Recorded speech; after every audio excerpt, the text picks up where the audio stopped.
This is the NBC Theater.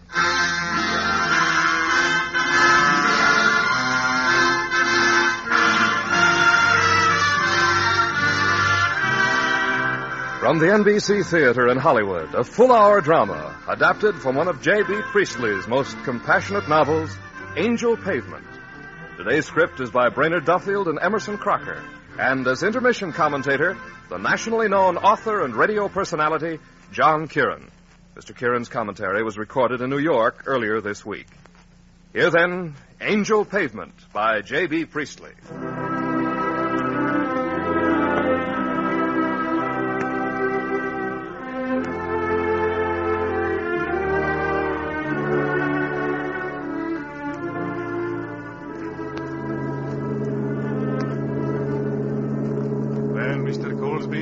That's it. There she is. Yes, Captain. There's London. Just as I remembered. You have traveled far, Mr. Golsby. And tonight you come home, huh? Yes, but not for long, Captain. Fellow likes me prefers to keep moving. Oh, I was born and brought up in this city. But I don't have much use for them here. Not lively enough for me. You think they all go to sleep in London, huh? That's it, Captain. Half asleep, most of them. Yes, you make plenty of money here, Mr. Golsby. Be rich, eh? Oh, I'll pick up a bit, I dare say. There goes Big Ben. What a place. Look at it. Maybe I was a fool to stay away so long. You think so? Oh, of course I had reasons not to come back too soon. But a man can do well here. Only takes a bit of cleverness. Sure, that's right. Oh, there's London Bridge, Mr. Golsby. You come to cabin for last farewell drink, eh? Ah, right you are. Always a pleasure to help you empty your bottle, Captain.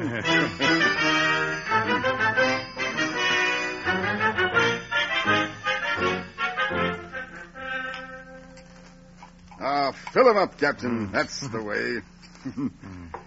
This is an occasion to celebrate. James Golspie's come home to transact a bit of business. And what sort of business is it to be, eh?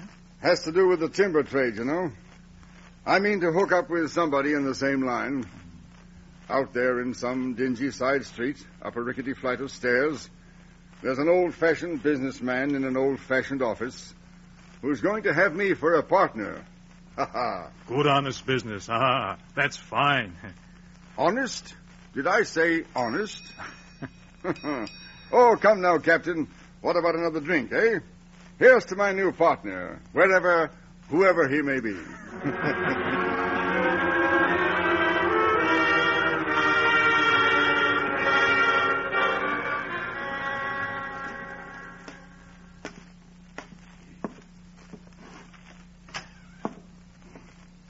Good morning, Miss Matfield. Good morning, Mr. Smith. Good morning, Turgis. Morning, Mr. Smith. Bit nippy these mornings, isn't it? Real autumn weather. Turgis, I need a new blotting paper on this desk. Right away, Mr. Smith. Yes, and keep the ink pots filled up like a good chap. It looks more businesslike. Hello. Whose bowler hat is that? Don't tell me Mr. Dersingham is in the office at this hour. Yes, Mr. Smith, and some stranger with him. He asked particularly to see you the moment you came in. Well, upon my word, I've been with Twig and Dersingham 12 years, and this is the first time, the very first time, mind you, that Mr. Dersingham ever arrived before me. Bad sign, if you ask me. Business has been on the rocks for months. Bankruptcy, that's what it is. Chap in there with him looks like a bailiff of some sort. Looked more like a pirate to me. Great bristling moustache and a big black cigar, and such swagger to him. Oh, dear me, I hope not. It'd be hard to find another job at my age. It'd be hard for any of us these days. Poor Mr. Dersingham, I'd best go right in.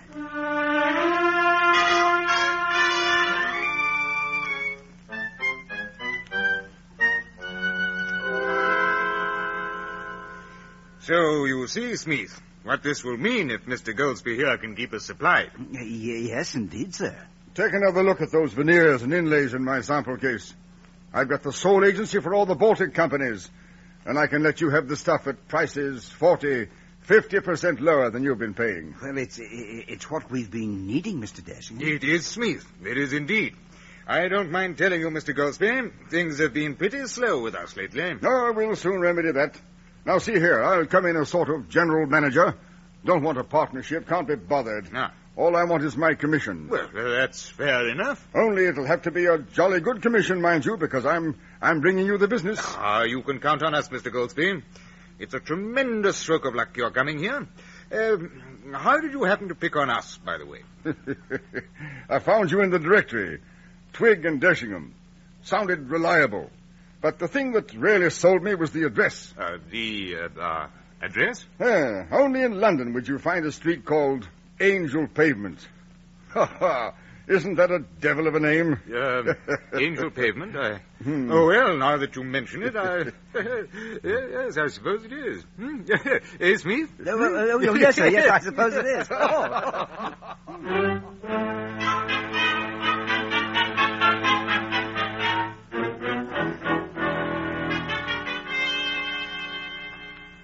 Come on, Matfield. It's time you held up your end of the conversation. Whatever do you mean? Well, most of the girls here at the Residence Club rattle on all the time about their marvelous jobs and the glamorous men they work for. Well, you never tell us a thing. Well, there's nothing to tell. It's a very dreary job, actually. When I want excitement, I read a novel about the South Seas. Come on, have some more tea. Thanks. Here are the biscuits. Go on, help yourself. Well, there must be somebody romantic or worth talking about. Not at Twig and Dersingham. What about Twig? Twig's been dead for years. And now we have the last of the glorious Dersinghams. At least I hope he is. Not good looking? Oh, heavens no. Large, pink, 45, and rather pompous. Oh, dear. Well, isn't there anyone young? Oh, there's Turgis, junior clerk. Really the office boy. You know the type. Shabby, thinnish, drooping chin. Never known to comb his hair or change his collar. Hangs about moping all day, thinking heaven knows what unpleasant thoughts. Ghastly. Well, you'll just have to look outside the office, Matfield. Of course, there is the new one, Mr. Golspie. I'm not sure about him. He's bold and rather coarse, but he's traveled and he's done things. He isn't afraid of his own shadow. Then he's the one for you, obviously. Oh, I can think of nothing less likely. Oh, Morrison, how much chance have we got? Most of us, I mean, of ever escaping this female residence hall with its tiresome rules and regulations. Oh, I don't know it. I'm 30, Morrison. I'm getting desperate. Even when a creature like Golsby comes along, I half consider him because he's got a bit of color. Well, he doesn't sound too gruesome. You know, the only man in my office I have the least respect for is old Smee, the bookkeeper. He spends his entire life trotting from his tidy little house to his even tinier little office. He's perfectly happy. It's hard to imagine being happy with a life like that. But I'm sure he is. Of course he is, my dear. Lots of people just like that. Give me another cup of tea.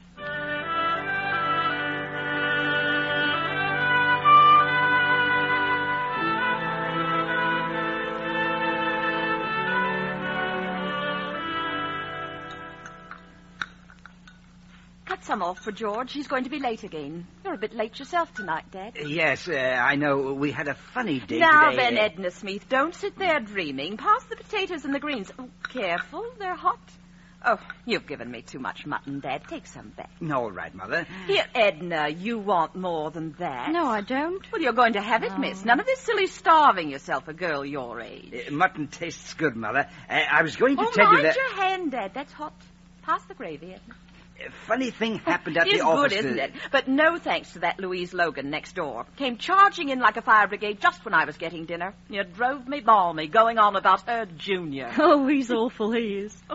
Still, all the boys can't look like Ronald Marlborough, can they, Edna? Who's he?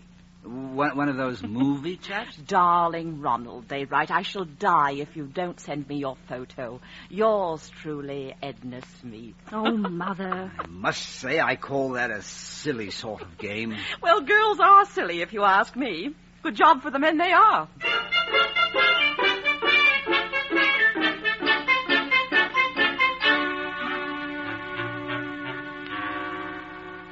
There, dishes are done. Got your pipe, have you? Yes, Mother. You're an old home bird, you are. Well, thought you had something to tell me. Don't tell me you got a rise in salary. I thought this morning I was in for a rise outside. I tell you, Edie, when I went into Dersingham's office, my heart was in my boots. Poor Dad, always looking into the middle of next week and seeing how black it's getting. But it worked out fine. A new fellow came into the firm, a Mr Golspie. Sort of loud-spoken, you know, but a good head for business. He said we might all be making double money soon. Well, I never. I didn't tell you, but Ethel Baker's sister, the one who reads the cards, told me only last Tuesday, money and luck coming through a dark stranger.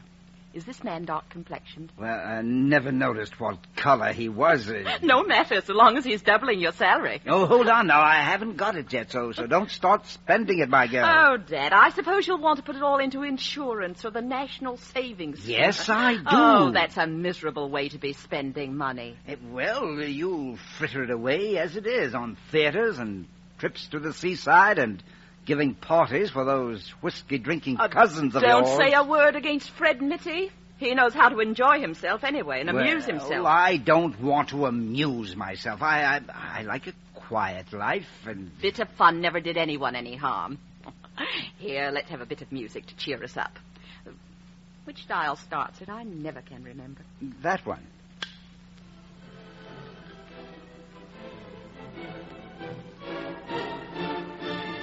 Well, I don't know how much cheering up that'll do. One of those classical pieces.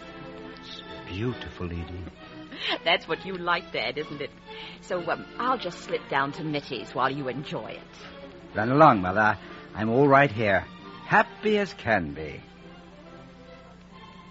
Listen to that now. Isn't it grand?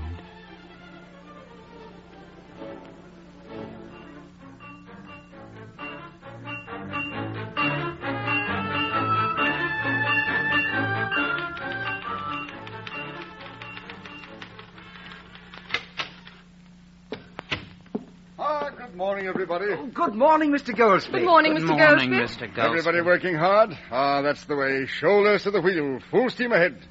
Where's my mail, Smith? Here's this morning's lot, sir. Good, good. Yeah? Better get in another girl to help Miss Matfield. Business is brisk, and we got to keep pace, you know. Well, you can count on us, Mr. Golspie. Fine, fine. The minute these orders are turned into solid business, you all get a bonus. Oh. Or I'm not Jimmy Golspie. Thank you very much, sir. Married man, aren't you, Smith? Oh, I am, yes, sir. A wife and 2 children, boy and girl. All I've got's a girl.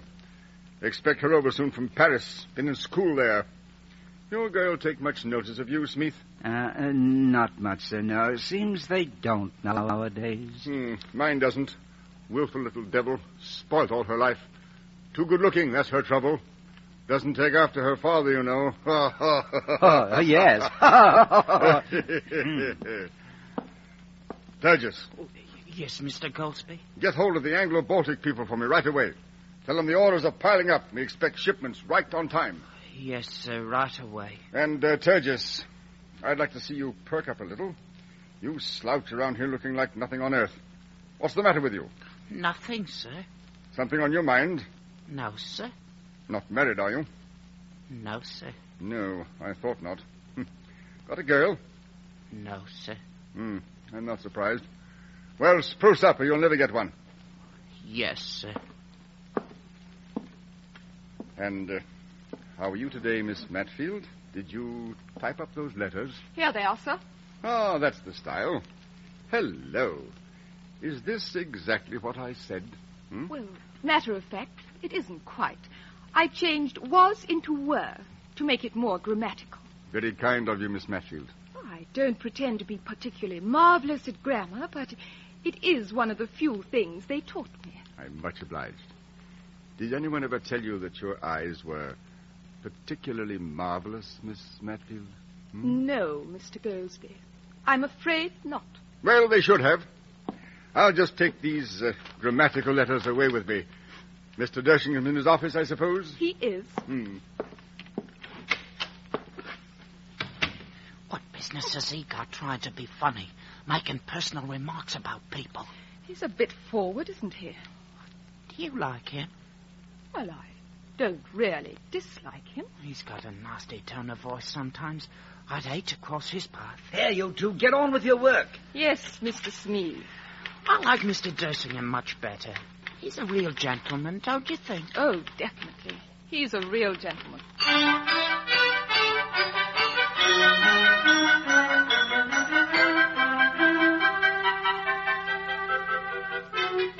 Capital. Capital. I can't tell you how pleased I am with the way things are looking up since you came. You see, Golsby, I wasn't cut out to be a man of affairs. I was brought up to be a man of leisure.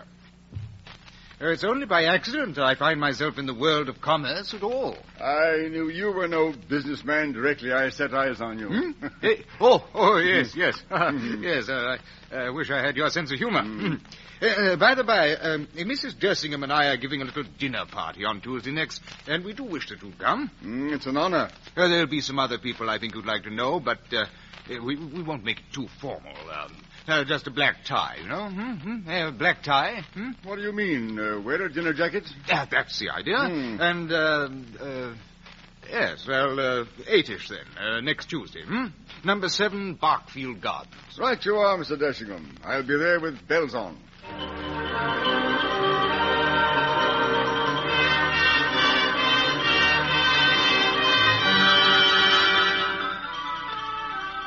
My dear, will you take this puff to the space between my shoulder blades?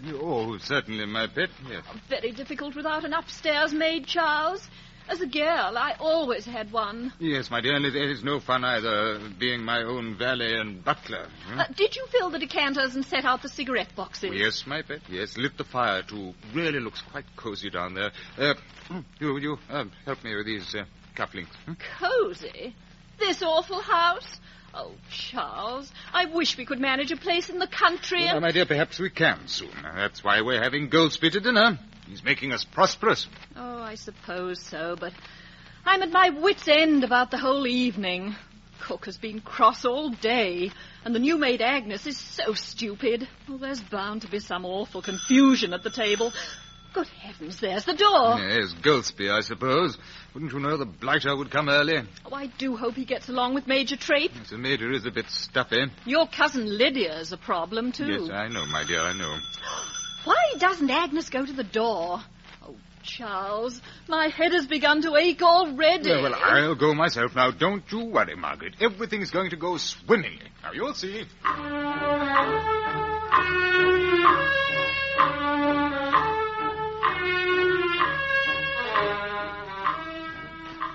Mr. Golspie, I'd like you to meet my cousin, Lydia Dersingham. Great pleasure, I'm sure. How do you do? And this is Major Trape. Went to my old school, you know. How are you, Major? Oh, yes, Dersingham and I are old schoolfellows. Some splendid chaps in our class. A Martinez, anyone? A Mr. Golspie? No, thank you. Did you ever watch rugger, Golspie?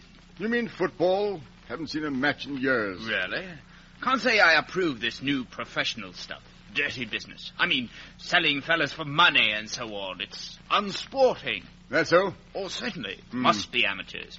Play the game for its own sake. Love of the game. That's the proper English way. Are you acquainted with Lord and Lady Pagsworth, Mr. Golspie? No. Pity. They're great travellers, you know. Thought perhaps you might have met them. No. I saw them at the Trevors on Tuesday. Lady Pagworth plays and sings divinely. You know the Trevors, don't you? No. Really? Do let me get you another martini, Mr. Golspie. I'm mixing them myself. No, thank you. This will be fine. You don't like them? Oh, all right. Make me another. Oh, I'll wager you're getting hungry, aren't you? Oh, you men. Well, dinner will be ready any moment. Oh! Now what has happened? There goes our dinner. Oh, if you'll excuse me just for a minute. I'm afraid there's been an accident. I trust nothing has happened to the cutlets. Sounded to me like the whole works. I tell you, It ain't my fault. I only got one pair of hands. This is most unfortunate. Yes, very distressing indeed. Lydia, is there anything you can do? Well, if the dinner's completely ruined, I might have a go at making an omelette. Hope you weren't too hungry, Golspie. Starving. Listen to her. Let them go. And God, I wouldn't stay in this house another minute. We'll never get our dinner now. Now, what could that be? Sounds like the doorbell to me. Yes, excuse me. Someone at the door. I'll just be a moment. Might be my daughter. Told her she'd better drop around. Arriving tonight from Paris, you know. Your daughter? That's right. Yes, Mr. Golspie's here. Won't you come in? Thank you so much. Oh, there you are, Father. Well, hang me, Lena, girl, if I hadn't forgotten all about you a minute ago. You would. You're a rotten father. I've told you that before. Have you got a kiss for your old dad now? Ought to have told you, Dersingham. This girl of mine wired she was coming today, but of course she didn't say how or what time. All right, Father. Nobody wants to hear that. I couldn't stay in that poisonous flat of yours, so I took a taxi, and here I am. Intended to tell you, Dersingham. Oh, it's quite all right. Delighted to have her. Here comes my wife now. Margaret, my dear, we have another guest. How'd you do? There won't be any trouble to lay an extra plate now, will it? An extra plate? Oh, this is too much. Really, Charles, are you an utter fool? Margaret, my dear. Do explain to this man that one just doesn't bring uninvited guests to dinner. Margaret, control yourself. This is Miss Golspie. I don't care who she is. Oh, I'm sorry. Please forgive me. I've got such a headache. I see. Have you had it all evening, or did the sight of me bring it on? Does that matter? No, it doesn't. I didn't ask to come here. I wouldn't have if my father hadn't told me to. I must say, I think you're pretty rotten. Boy, what the blazes is the matter with you, girl? Well, I didn't want to push myself into her beastly house. I'm going, Father. Take me home. All right. Sorry about this. My fault entirely. Kid's a bit tired. Nervy, you know. Oh, yes, of course. Traveling, all that, what? Yes, go. I hope to heaven I never see either of them again. Oh, so that's the way it's going to be, is it? All right. See you in the morning, Dersingham. Good night, all. Oh, Margaret, how could you do it? I don't care. The man was nearly as bad as his terrible daughter. There. Most distressing. Oh, quite most distressing.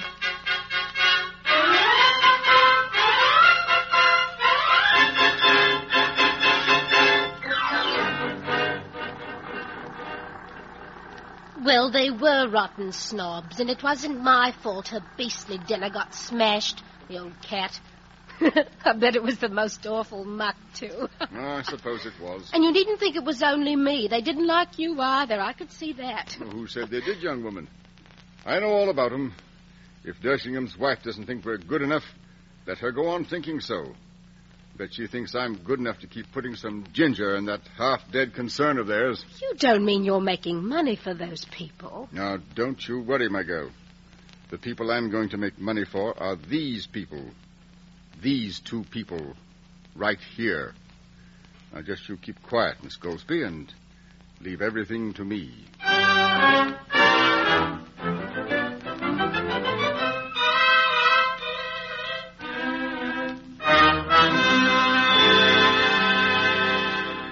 From Hollywood, the NBC Theater is bringing you a dramatization of Angel Pavement by J.B. Priestley. If you're interested in supplementing your enjoyment of these NBC Theater productions with home study under college supervision, be sure to listen to the announcement at the close of this program. And now, our intermission commentator, John Kieran.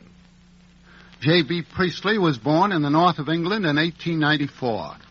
He began to write when he was at Cambridge University, spent 4 years in the British Army in World War I, has been writing ever since and has turned out many novels, essays, biographies, magazine articles, and plays.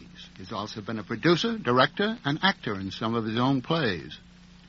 This man who has invented so many interesting characters is quite a character himself. He's a literary artist, but there's a good bit of the scientist in him, too.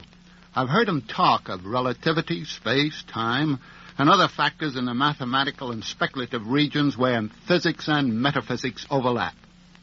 Seems to me that when he wrote Angel Pavement, J.B. Priestley did it in the mood of a laboratory technician at work. He put a section of London life under his literary microscope. We have a close view of the lives and loves, the hopes and habits of an assorted group of mostly middle-class Londoners who work in a business office on a side street, almost a blind alley, that the author ironically calls Angel Pavement. We soon have our feet on the ground there. We know these people. The boy Stanley, whose ambition is to be a detective and trail those who little suspect that he sees every move they make. Turgis, the discontented junior clerk who dreams of Arabian Nights in which he plays the caliph. Mr. Smith, chief accountant and office manager, honest, industrious, but a real timid soul in fear of everything and everybody. All he wants is to protect his home and family, keep food on the table and a roof over their heads, and always fearful that the roof will fall in. There's Dersingham, the head of the firm. Not a bad chap, but rather on the stuffy side. Fancies himself as a man who knows his business and is not to be put upon. When his wife entertains, dinner clothes are worn.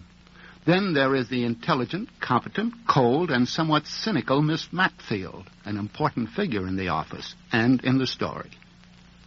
These people might have kept the noiseless tenor of their ways, except that a total stranger, a Mr Golspie, suddenly moves into their circle. He moves in and takes over, firmly and not too gently. Manners and morals are nothing in his life. The business rules or social customs that bind others are no restraint on him. He knows what he's after, and he goes for it steadily and ruthlessly. Among these weaklings, he is a force. That's why the cold Miss Matfield gradually warms to him. The effect of this force on the people who walk Angel Pavement to earn their daily bread is the story. At the end of the book, Mr. Priestley didn't point a moral. He left it to his readers. And today, I leave it to you. Thank you, Mr. Kieran. Our radio version of Angel Pavement will continue from Hollywood after a brief pause for station identification.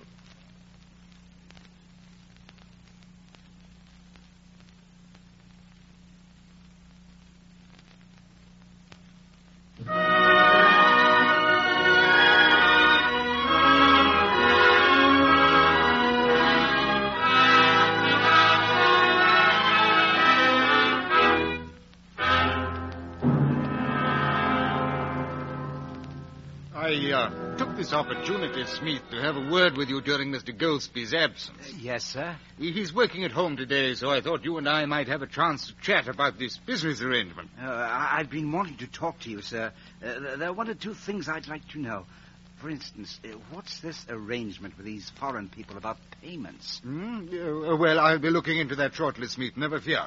But right now, Mr. Golspie talks of wanting his commission in advance, so to speak. Oh? Do you think that would be wise, Mr. Dersingham? I mean, after all, you've got no guarantee. You mean the whole thing might be a swindle, huh? Yes, well, of course, I'd thought of that. At first, the whole thing seemed fishy to me, and between ourselves, I thought Golspie himself a terrible outsider at first. But I've gone into it these past few weeks. And it's all on the up and up, then? Oh, yes. Well, I'm relieved to hear that, sir. I even think we might put through some salary rises. Well, not right now, of course, but very soon. I hope so, sir. Mrs. Smith has already begun spending money on that expectation. Yeah, my wife is the same way. Mm-hmm. Well, now, about this commission. He won't draw it, of course, until the orders are all signed for, but he wants his money then without waiting for the customers to settle up their accounts. He's rather pressed for cash, it seems. Ah, I see. But then with this new stuff on our hands, we can afford to advance him his share. Don't you think? Well, yes, sir, I suppose we can. Good. That's settled then. Oh, yes. There's some money in this envelope. I promised to send it round to Golspie's flat. 4A Carrington Villas. It's in the Maida Vale section. Yes, I'll see to it, sir. Turgis can go. Right. And have him insist on a proper receipt. Can't be too careful, you know. Yes, sir. By the way, how's the new girl doing? This what's her name? Miss Poppy Sellers. She's doing quite well, sir. If you don't mind my saying so, sir, I'm very pleased that things are going so well for us, sir. Oh, yes, it does us all good to see things humming. That's right, sir. Well, we haven't got a worry in the world, Smith. Not a worry in the world.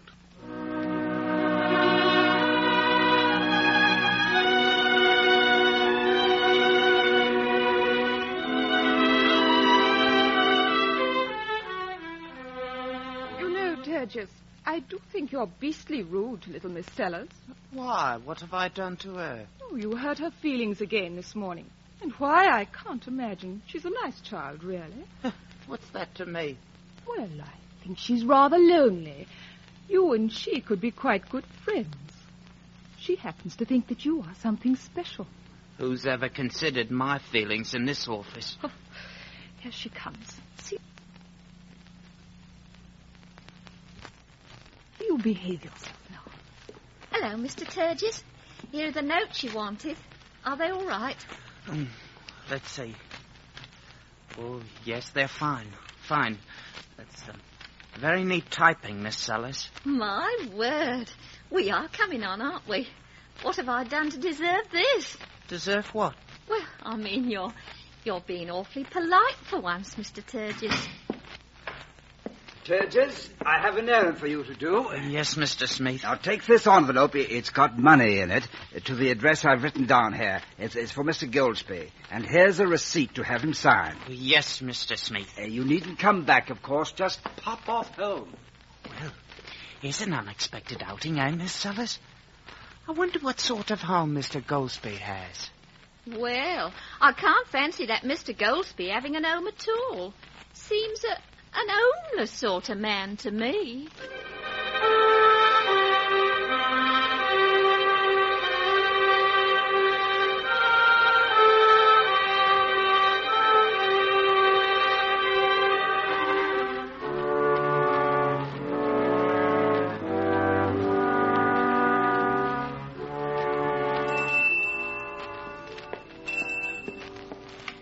I saw you coming. You're from the office, aren't you? Yes, miss. That's right. Did you bring the money? Yes, miss. Here. Thanks very much. Good day. Oh, no. Wait. I've got a receipt. It's got to be signed by Mr. Golspie. Mr. Golspie isn't here. Besides, I'm his daughter. The money's for me. It's my allowance. Oh, please, if you would. Is that the receipt? Good. Sit down. My, what a handsome flat you have. You think so? I don't. Smelly old place, simply poisonous. Hand me that. There, I've signed it for you. Oh, I adore having money, don't you? It's beastly when you suddenly find you haven't got and you can't go anywhere or buy anything. What you staring at? You. I know you are, but why? You seem jolly upset about it. No, it's not that. It's just that... You don't like my looks, I suppose? Oh, no. Certainly not that. I mean, you're just about the prettiest girl I've ever spoken to. Are you serious? What a marvelous thing to say. I mean it. Oh, I believe you're pulling my leg. No. No. Look here. Give me a cigarette out of that box there. Take one yourself. Now, light this. Thanks. Thank you. I have a great idea. I'll mix us a cocktail, and then you can help me spend my money. Just because you say such nice things. We'll go to a movie or something, and there's a little cafe not far from here where we can dance. Do you like to dance? Yes, though I'm afraid I'm not very good at it. But But what? Don't you want to? Yes, I mean, I'd really love to, but what would your father say? Oh, we needn't tell him. He's gone off tonight on some mysterious dinner date and left me all alone. I've been so bored all afternoon. He's having a good time somewhere. Why shouldn't we? What do you say? I say yes. I think it would be wonderful. Good. I'll mix us a cocktail, and I warn you, it's going to be a real smasher. As for Mr. James Golspie, wherever he's gone, he can stay there.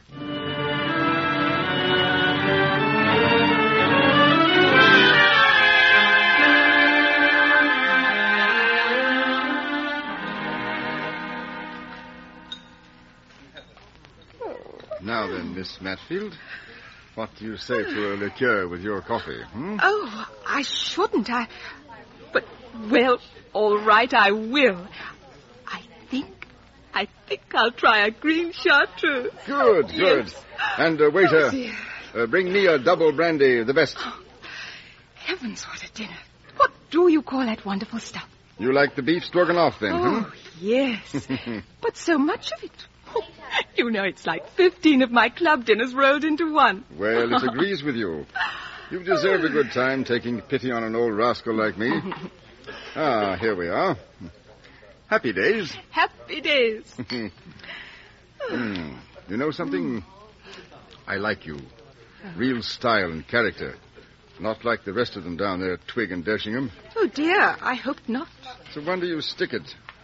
What's in it for you? It's a job. Now, me. I'm the kind that wants to get something out of life. A bit of color and excitement, a bit of danger. Can you understand that? Yes. Yes, I can. You're the same way. Too full of fight and fun for 'em. You're too stylish for Angel Pavement. Oh, well, of course I am. I've always thought so. The first time I saw you, I said, she's alive. Oh? I tabbed you, my girl. You're not like the others. Take that Turgis, for instance. Oh, no, I'm certainly not like him. What a miserable specimen. He's eating his heart out for romance. But what girl would ever have him? Oh, I don't know. Poppy, the new girl. She thinks he's marvelous. Miss Matfield. Oh, blast it. What's your other name? Lillian. Ah, that's better. Now, see here, Lillian. What I mean is, there are lots of wonderful things in the world to be seen, to be done, for anybody who will come alive, who's willing to take a chance on life. I tell you, I've seen some wonders in my time. The pyramids in the desert, the cities of the Orient, little coral islands in the Pacific. Oh, if one could only get to such places. What I wouldn't give to leave all this behind me. Anything. I had no idea you felt so strongly about things. Oh, waiter. Another liqueur and brandy here. No, I'd better start getting back to the club, or I'll be locked out. Oh, it's early yet. And, by the way, do you ever get down to Cornwall, Lillian? Oh, I've been down there twice. Oh, but I adore Cornwall. It's like another world. I'm thinking of taking a little jaunt down there some weekend. How about coming along, Lillian? Oh, I'd love to. Is it a bargain? Oh, I'm sorry. I spoke without thinking. I didn't realize what you meant. Oh, the way I look at it, we ought to enjoy ourselves while we're here. I rather thought you'd agree with me. No, thank you. Sometime, perhaps. No, but now. No, not now. I'm disappointed in you, Lillian. Still, I'll ask again sometime in case you'll change your mind. All right, you do that. That's it. Laugh and think it over. I really must be off now. Well, if you must, you must. Waiter, let me have the bill.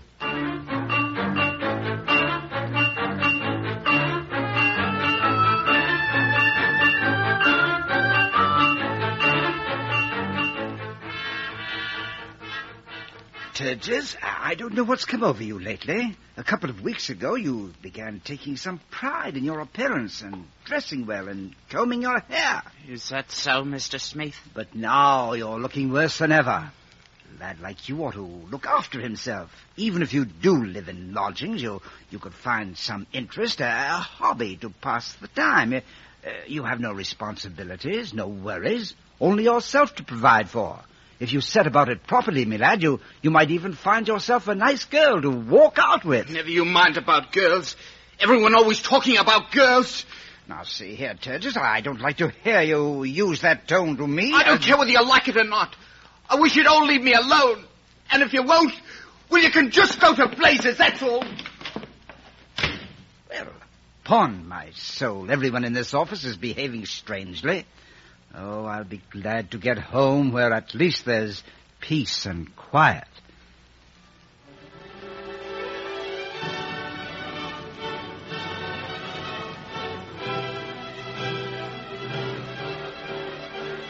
You awake, Dad? Oh, yes. I was just dozing and enjoying the concert, you know. That's nice. Well, in that case, I think I'll run down to Mitty's. There's a party going, and they asked if I'd come. Well, getting sort of thick there, aren't you, Edie? What if I am? No harm in having a little fun.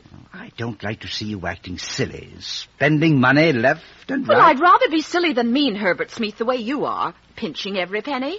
Some men with a fine rise in salary. I tell you, I haven't got it yet. No, but when you do, it'll be the same. Every time I want a little fun or to go to the pictures. Edie, you know I don't begrudge you anything. It's just that crowd with their parties and drinking. That's right. Drag Fred and Dot into it. I tell you, I won't have it. That's what. All right, Dad. Now I'll tell you something. I'm going out. If you want to know where, I'm going down to Fred's, and I'll come back when I please.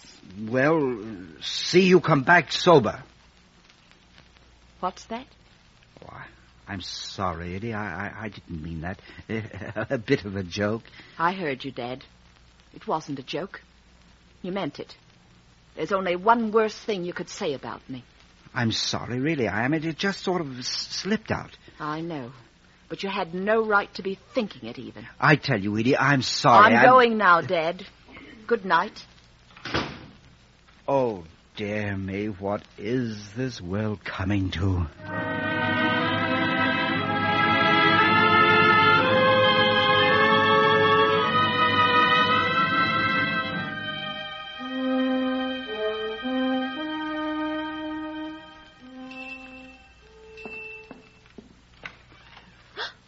Oh, it's you. It's me, all right.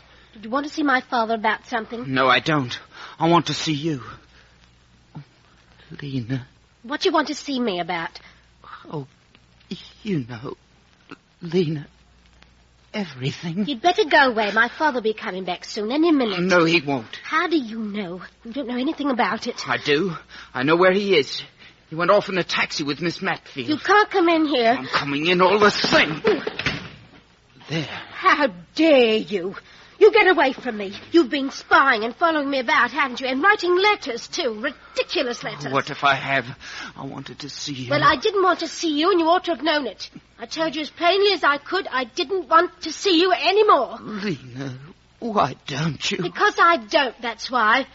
Why don't you go away? I don't want you coming slinking in here. Just because I felt sorry for you once and hadn't anything much to do and was nice to you. Lena, listen. I tell you I won't listen. I don't want to hear. Oh, if you only saw yourself. I didn't want to be rude to you, but you're so silly and stupid. Lena, please. Please, just listen a minute. Go away, can't you? What a fool you are. You listen to me. Oh, let go of me. If you knew how much I love you, how lonely I've been, how lonely for someone like you. You danced with me that night. You let me kiss you. Lena, I've been so miserable all of my life, so alone. Keep your filthy hands off of me, you rotten, dirty pig. Let me go. I hate you. If you touch me again, I'll scream and scream until somebody comes. All right, you asked for this. Oh, stop it. Stop it. I'll kill you. I'll kill you.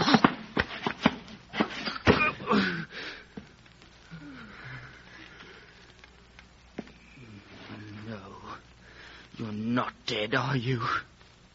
Not dead. You're hard to kill, your kind. But I'm through with you. I'm cured of loving you. The very sight of you turns my stomach, see? Now it's your turn to keep away from me. You've been lucky tonight, but next time you won't be. My father, when my father... He won't do anything. Because you won't dare to tell him. And I wouldn't care if you did. Because I'm through being afraid. I'm not afraid of anything anymore.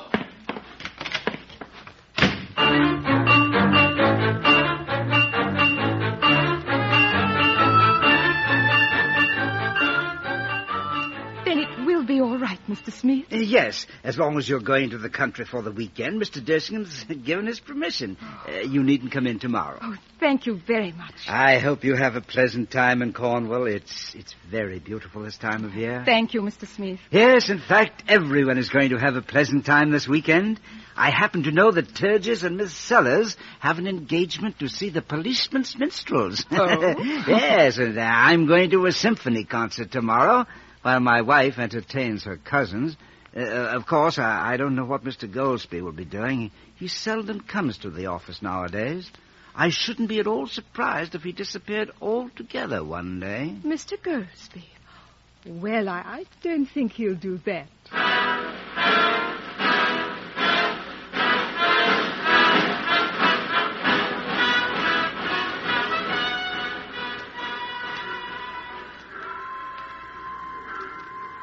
Yes, miss, can I help you? Has a message been left for me by any chance?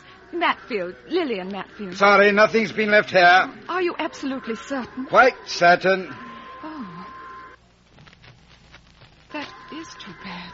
Is there some kind of difficulty? Well, yes, you see, the gentleman I was supposed to meet, well, he hasn't come, and I've been waiting an hour. Well, could you tell me where the telephones are, please? Certainly, miss. Next to the refreshment counter, over there. Oh, thank you so much. Yeah.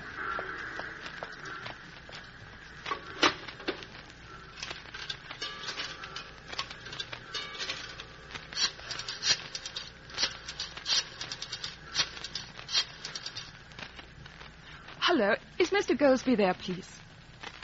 Gone? You mean he's out? Gone for good, but... Oh, no, that's not possible. You see, I work at his office. I had an appointment with him today. His daughter, too. Oh, I see. All right. Thank you. Goodbye.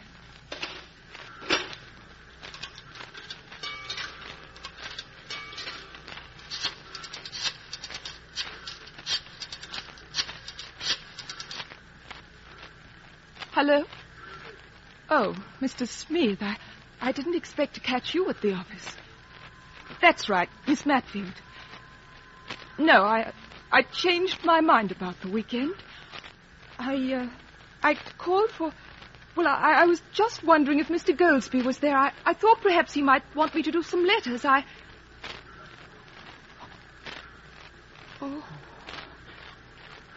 Oh, that's what happened then.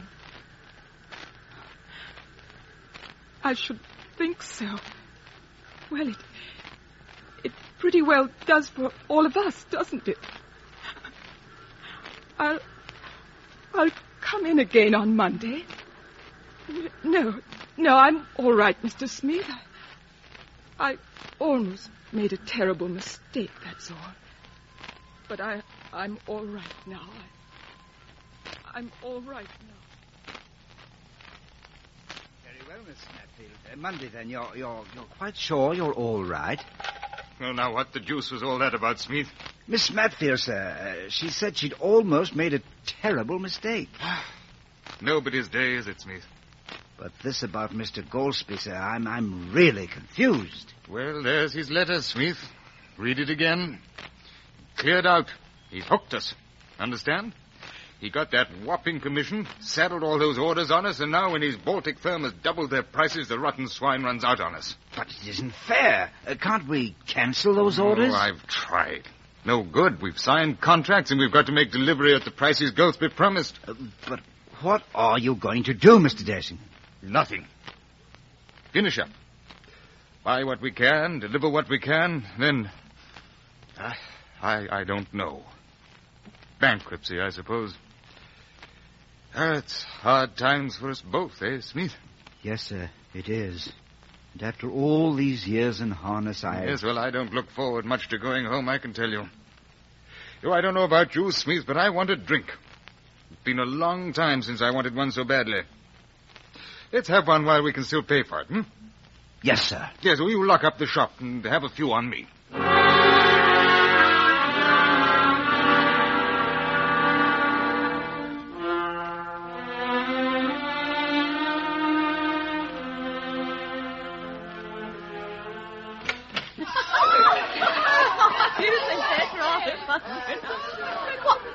What, Dad?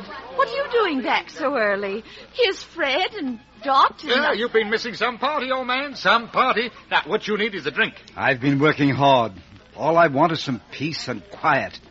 I'll say good night. What you mean, Dad? Well, nighty-night, Pa. Nighty-night. Don't let us keep you up. I'm not going to bed just yet, but you're going home. Here, Dad, what a way to talk. Well, really. Here's your drink, old sport. Get out of here. Go on, get out. I mean it. Get out, all of you.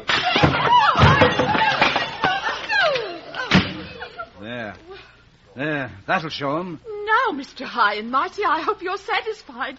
You've driven them away. They'll never come back. No, Edie. Edie, girl. Dad, what is it? What's happened? You sick? I thought he looked funny when he came in, Ma. You're all white.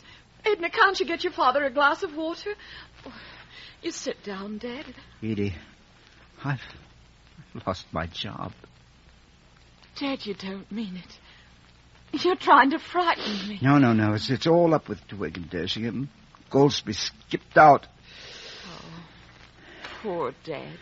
It never seemed like I wanted very much, Edie. Just to know the house was ours and the garden and all of us here together. A bit of music sometimes, but... Oh, it seems I might as well have been wishing for the moon. Dad, just stop that. You'll get another job right away. Oh, no, not at my age. I can work, too. You needn't think I have to be kept in idleness. I'll go out charing first. I don't want you out charing. I didn't marry you and work and save and plan so you could go out charing. We'll manage somehow. Oh, Dad, why have I been so foolish? Oh, Dad! Now, don't you start in too, miss. Oh, dear, I can't help laughing. I don't know which looks the worst, Dad. You or this room. Nothing as bad as that cousin of yours when I threw him out. Dad, I'm really angry with you, smashing up things this way. Poor Fred, but he did look funny. Edie. Yes, Dad. I'm hungry all of a sudden. Should think you might be. I'll get something going right away. Better get washed up, Dad. You're a sight. My eyeglasses fell off, and I'm afraid I stepped on them. Never mind. We'll get you a new pair, and you'll be surprised how bright the world looks through them. Oh, Edie. Edie, you're a no beauty. Beauty, am I? You'll have me crying next. Come along, Edna. We've got work to do.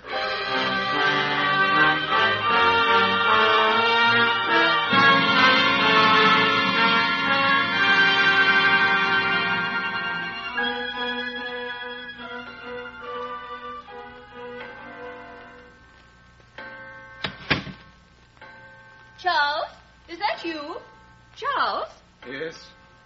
Yes, it's me, my dear. Oh, really, Charles? You might have called me. I've been waiting and worrying for hours. I'm sorry, Pongo. Pongo? Why, you haven't called me that in years. Have you been drinking? Well, I've had a sort of celebration. Yes. What do you mean? What is there to celebrate? The funeral of Twig and Dersingham. It's finished. Ruined. Done for. The Golspie's cleared out and left us. But surely it can't be that serious. I mean, even if he's gone... Yes, it is, my dear. Surely you can do something. Go to the police. No, my dear, no. He's swindled us in a perfectly legal manner. Oh, I knew no good would come of that awful man. He hated us after that night, didn't he? Oh, Charles, I let you down. I let you down badly. It doesn't matter, my dear. Well, I'll do what I can to make it up to you. I've got some money of my own left. Not much, but some. 1,200, I think.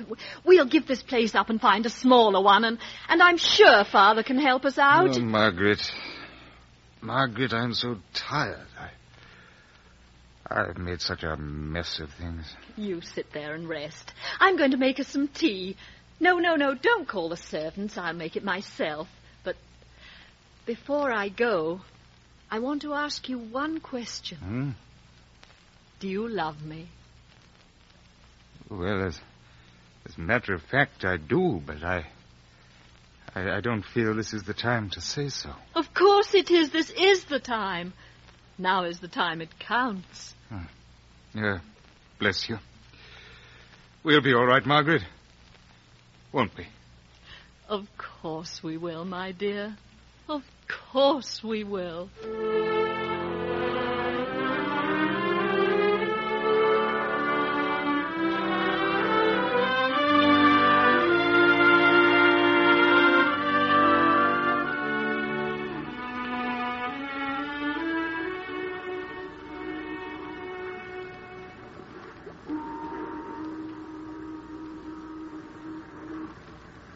Really moving now. Well, sir, there goes Lunnon. Ugly old town, isn't it? Yes, I guess so. Bit ugly myself if it comes to that. Sugden's mine, eh? Have a cigar? Thanks. Golspie's mine. This is my daughter, Lena. Hello. Glad to know you. You two ever been to South America before? No, one of the few spots I've missed. I like a bit of color, so I thought I'd give it a look-see. Don't blame you. I don't like London myself. Too much of this ho-ho-ho and striped trouser stuff. I think they're pretty smart, too. Oh, they're not, most of them. Are they, Lena girl? No, they're not. You been working in London? A few months of it. That's enough. Timber trade. Did you ever hear of a street called Angel Pavement? Can't say I ever did. Meet any angels there? I met somebody who was very much like one. I decided I'd better get out before I started corrupting angels. I feel sorry for those poor people back there. All I'm sorry for right now is myself. Tom, I had a bit of dinner. I will join you below. Right, Shaw. Well, nice to meet you. Turning a bit chilly, girl. I only hope there'll be somebody interesting aboard this ship. Oh, you'll find someone to flirt with. Always do. Better have your last look at London. Nothing to see. Nothing worth looking at. Looks like it's all going up in smoke, doesn't it? And the sun's going, too. Well, that's that. Come on, girl. Let's go below.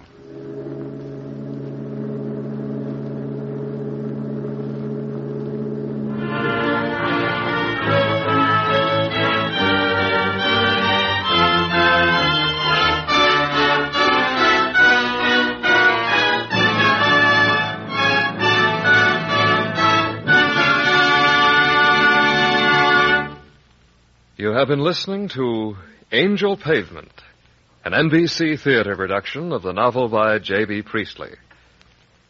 If you wish to increase your knowledge and appreciation of literature, we suggest that you might enjoy the college-supervised courses now being offered in connection with the NBC Theater.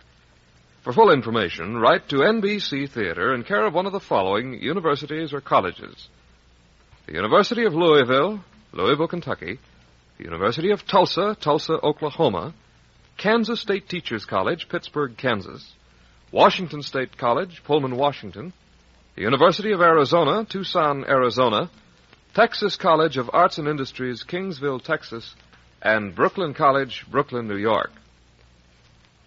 You also have a chance to win a set of the famous Encyclopedia Britannica. Several of the universities and colleges offering these courses are giving the encyclopedia as prizes to the students doing the best work. Enroll in a supervised course, and you may be one of the fortunate ones to win the Encyclopedia Britannica. Be with us at the NBC Theater next week for a dramatization of Howard's End by E.M. Forster, and the following week for a radio version of Mrs. Dalloway by Virginia Woolf.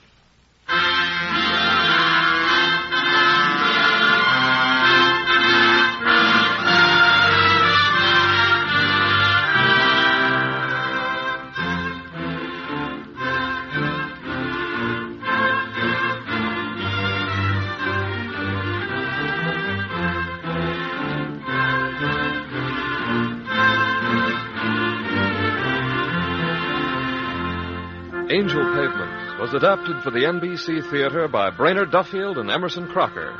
Our intermission commentator was John Kieran, whose commentary was recorded. In today's cast, Gilbert Fry was the captain, Herbert Rawlinson was Golsby, George Pembroke was Mr. Smith, Constance Cavendish was Miss Matfield, Hugh Thomas was Sturgis, Ben Wright was Mr. Dersingham, Virginia McDowell was Miss Morrison, Monty Margetts was Mrs. Smith, Pamela Henderson was Edna, Queenie Leonard was Mrs. Dersingham, and Naomi Stevens was Lena. Your announcer, Don Stanley. The director of the NBC Theater is Andrew C. Love.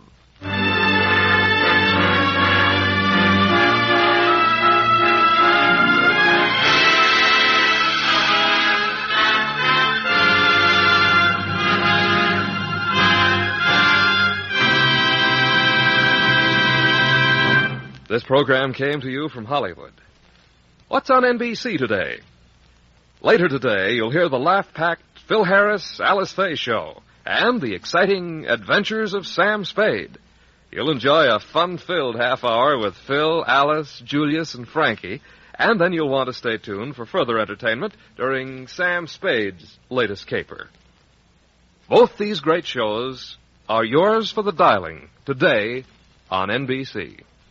You're tuned for the stars on NBC.